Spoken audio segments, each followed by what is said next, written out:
Good morning, and a warm welcome to your show, Sunny Mornings, Los Angeles.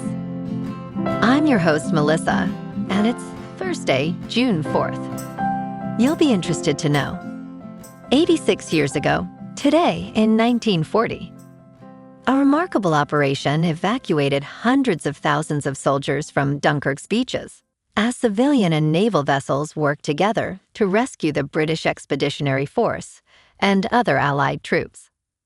That extraordinary evacuation preserved a core of trained forces and boosted national resolve, allowing Britain to regroup and continue the fight against the invasion threat. So now you know. And now, it's time for the Surf Report. This morning it's looking clean with 2 to 3 plus feet, waves rolling in. Conditions hold steady until around 1 p.m. when the height bumps up to 4 to 5 plus feet, but gets choppy. Winds are offshore at 3 miles per hour early, shifting to sideshore by noon at 7 miles per hour. Best time to ride is at 6 a.m. with the 1 foot outgoing low tide when the southwest swell is 1 foot at 18 seconds, and the offshore wind is 3 miles per hour. The first low tide on Thursday will be 0 foot at 7 a.m., followed by a 3.5 foot high tide at 2:15. The nearshore buoy at Santa Monica Pier reads 62 degrees for the water temperature. Friday offers clean conditions with 4 to 5 foot waves early, gradually shifting to choppy by afternoon. Saturday sees a slight decrease in size to 3 to 5 feet, with fair conditions in the morning but choppy surf later in the day. Sunday brings a steady increase in swell, with 3 plus foot waves and cleaner conditions, making it the most favorable day of the period. This morning, there's patchy fog, and it feels like 65 degrees with no wind. The sunset will take place at 8:01, and it will rise again tomorrow at 5:42. Looking ahead in the weather. Saturday will be mostly sunny with highs near 64 and a northeast breeze up to Skip. Sunday and Monday warm up with Sunday near 68 and Monday near 72, staying partly to mostly sunny with lows in the upper 40s to mid-50s. A slight chance of rain returns Tuesday afternoon into Tuesday night with highs near 71 and overnight lows around 57. Bonjour, food enthusiasts. This podcast is brought to you by Versailles Cafe and Pastries in Encinitas. Nestled on El Camino Real South, just north of Encinitas Boulevard, this cafe is a haven for culinary delights. Indulge in their amazing Eggs Benedict or their gluten-free crepes. You can grab a panini for lunch or just breeze on through to get your morning coffee. They are open every day from 8 to 5. So stop on by and don't forget to tell them Sunny Morning sent you. In local news, feeling too tired to cook?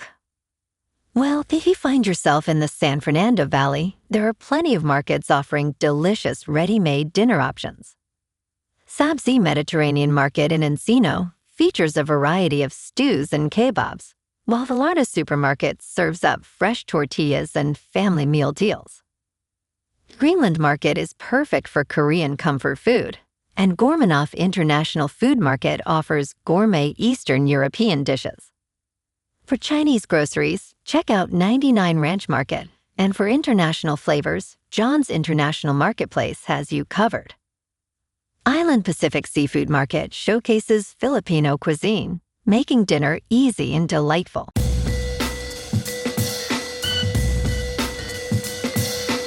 Now on to sports. NBA Commissioner Adam Silver is not ready to adjust the league's 65-game rule just yet. Speaking ahead of Game 1 of the NBA Finals between the San Antonio Spurs and New York Knicks, he defended the rule requiring players to compete in at least 65 games to be eligible for end-of-season awards. "I think the rule is working," he said. This rule encourages star players to compete more often instead of resting due to injuries. While it has faced criticism, silver remains content with the current standard. "I'm not ready to support a change yet," he added, as the current collective bargaining agreement runs through the 2029-30 season. In local sports, the Dodgers take Game 4 tonight at Chase Field against Arizona, looking to steal the series after dominating the last two games. Shohei Ohtani was absolutely otherworldly yesterday. 3 for 4 with 2 walks, 6 scoreless innings on just 2 hits. He became the first pitcher in the modern era to reach base 5 times while allowing fewer than 5 base runners in a single game. His era is at a ridiculous 0.74. Kyle Tucker went deep with a 2-run shot in that 7-0 shutout, and Freddie Freeman added 2 hits and 2 RBIs. The boys in blue are on a 2-game winning streak now, sitting at 40-22 overall. Justin Rivleski gets the ball tonight against Ryan Nelson, first pitch at 6:40. Meanwhile, the Lakers are charting their offseason with Luka Doncic locked in as the franchise cornerstone. Rob Pelinka is focused on adding consistent frontcourt help and wing depth, 3-and-D players who can match Luka's timeline. The draft arrives June 23rd and June 24th, and LA has got 1 pick at 25. The front office is also facing critical decisions on LeBron James and Austin Reeves, as both test free agency. Over on the ice, the Kings coaching search is wrapping up. Jay Woodcroft is the frontrunner over interim coach DJ Smith, with Peter Laviolette also in the mix. Ken Holland expects to finalize his hire early next week. In top news, at least 363 cases and 62 deaths have been confirmed in the Democratic Republic of the Congo. A deadly Ebola outbreak is continuing to spread across the country, with global health officials warning that we are still behind.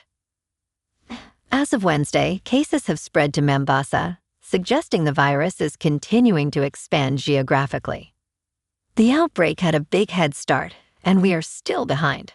But we're catching up, Dr. Tedros Adhanom Ghebreyesus said. Public health response is ramping up, although contact tracing remains weak. Identifying contacts is challenging, especially with distrust in authorities and the stigma around Ebola. In business news, Bitcoin prices fell to their lowest levels since early April on Tuesday, after a decline spurred by crypto treasury company Strategy, selling a small amount of its Bitcoin holding intensified. Traders on prediction market platform Kalshi think the cryptocurrency has more room to fall in its current crypto winter. There is a nearly 80% chance that the flagship cryptocurrency's price will fall below $60,000 in 2026. That would mean Bitcoin hitting a new low, tumbling below February's levels. Bitcoin prices are off more than 45% since their highs of more than $120,000 last October.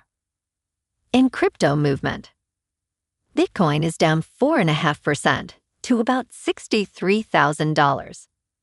Ethereum is down 2.5% to just under $1,800.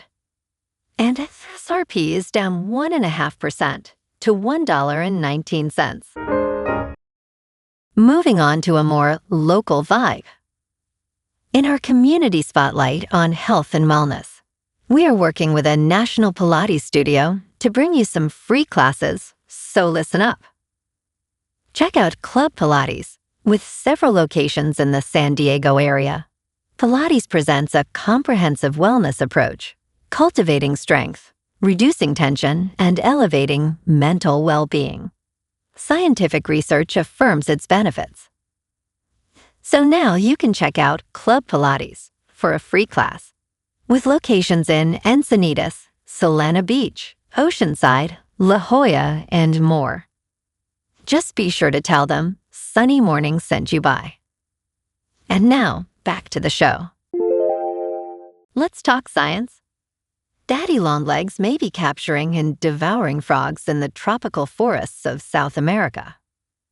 These arachnids have been observed eating frogs, suggesting they may be predators of vertebrates. A new study reports daddy longlegs devouring live frogs larger than themselves.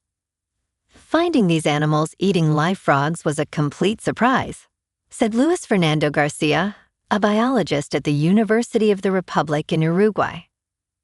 Jose Valdez, an ecologist in Germany, emphasized that predation by arthropods on vertebrates is quite common.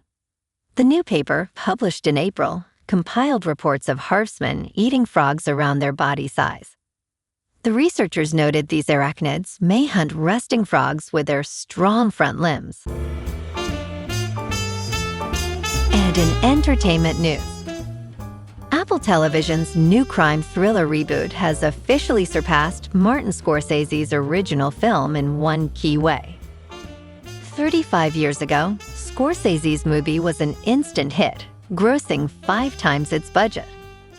The story follows a lawyer who faces vengeance from a convict he imprisoned. This week, the series titled Cape Fear premieres on Apple Television.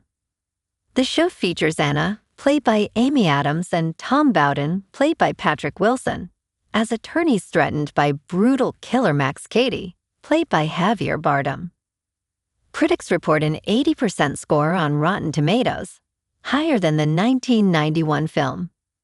Collider's Tania Hussein praised its compelling storytelling. However, Nick Shager from the Daily Beast criticized it as an F-grade affair. Well, alrighty folks, it's time for the quote of the day. And today, our quote comes from the British Prime Minister during World War II, Winston Churchill. And he said, "Success is not final, failure is not fatal. It is the courage to continue that counts." And that's a wrap for this morning. You can check out our Instagram, YouTube, and TikTok for some captivating aerial videos with local news and the surf reports. Have an amazing day, my good friends. We'll see you tomorrow with another episode of Sunny Mornings, Los Angeles.